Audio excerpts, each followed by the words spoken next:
به اونا برای دادن سوخت هسته‌ای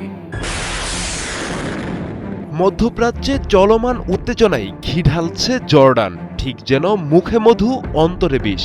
সরকারিভাবে জর্ডান বলছে তারা কোনোভাবেই ইরানের বিরুদ্ধে সামরিক অবস্থান নেবে না, কিন্তু বাস্তব চিত্র বলছে ভিন্ন কথা।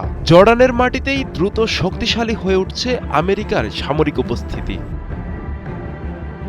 জর্ডানের মুয়াফফাক আল সালতি এয়ারবেস এখন কার্যত মার্কিন বিমান শক্তির একটি অগ্রবর্তী ঘাঁটিতে পরিণত হয়েছে। এখানে মোতায়েন করা হয়েছে 24টি F-15E স্ট্রাইক ঈগল, 30টি F-35A স্টেলথ ফাইটার সহ A-10 থান্ডারবোল্ট আক্রমণ বিমান। এর সাথে রয়েছে ইলেকট্রনিক যুদ্ধ বিমান, প্যাট্রিয়ট ক্ষেপণাস্ত্র প্রতিরক্ষা ব্যবস্থা এবং বিপুল পরিমাণ সামরিক রসদ। স্পষ্ট হয়ে উঠেছে এটি কেবলই সামরিক মোতায়েন নয়, বরং দীর্ঘমেয়াদী সামরিক প্রস্তুতি। জর্ডান আনুষ্ঠানিকভাবে বলছে তারা আঞ্চলিক উত্তেজনায় পক্ষ নিতে চায় না। তাদের দাবি এই সামরিক উপস্থিতি আঞ্চলিক নিরাপত্তা ও সন্ত্রাস বিরোধী অভিযানের অংশ।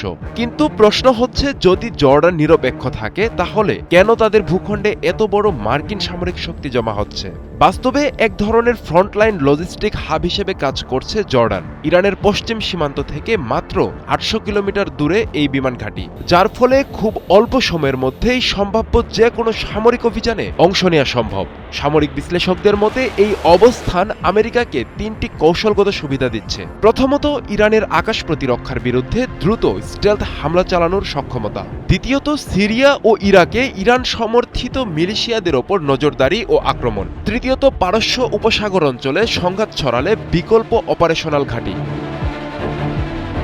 এই পরিস্থিতিতে সতর্কবার্তা দিচ্ছে ইরানও। তাদের সামরিক মহড়ায় জর্ডানের এই বিমান ঘাঁটিকে দেখানো হয়েছে সম্ভাব্য লক্ষ্য হিসেবে। ইরান মুহূর্তেই ছারখার করে দিতে পারে জর্ডানে মার্কিন ঘাঁটি। ফলে জর্ডান পড়েছে এক ধরনের দ্বৈত বাস্তবতায়। একদিকে তার আমেরিকান ঘনিষ্ঠ মিত্র, অন্যদিকে ইরানের প্রতিক্রিয়ার ঝুঁকিও নিতে হচ্ছে।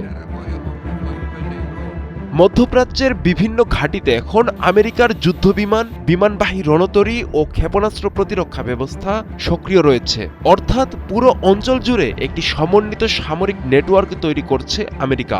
জর্ডান প্রকাশ্যে বলছে তারা ইরানের বিরুদ্ধে নয়, কিন্তু বাস্তবে তাদের ভূখণ্ডে আমেরিকার শক্তিশালী সামরিক ঘাঁটি গড়ে উঠেছে, যা ইরানের জন্য কৌশলগত চাপ। ইরান আমেরিকা সংঘাত শুরু হলে ঝুঁকির মধ্যে পড়বে জর্ডানও। আব্দুল্লাহ আল মারুফ, ৭১।